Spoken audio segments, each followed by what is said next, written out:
do our Fourier series example, we decided to pull 5.9 from our signals and systems books from the class.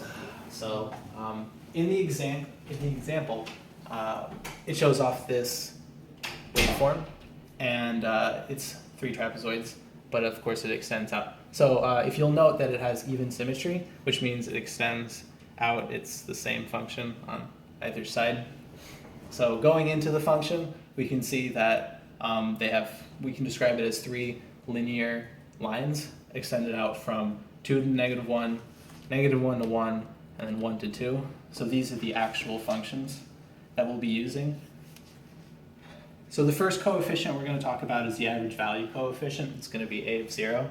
So this particular integral involves taking 1 over the period from -2 to 2, and then of our functions. So we're going to have to separate them all out.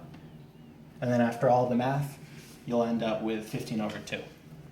So that's the average value of this signal in particular.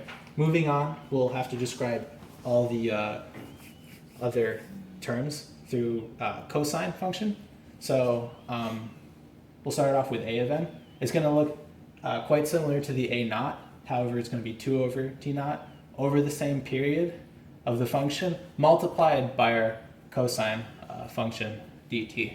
So this would be the entire function drawn out, all the integrals separated and everything. So after all the math, taking the integrals of everything, you'll end up with 40 over square root of n pi times these cosine terms. And then finally, our last coefficient we'll have to solve for is b of n. And you'll note that it is 0 because of the even symmetry. So when you actually do all the math, it'll turn out that this side cancels out this side. Alrighty.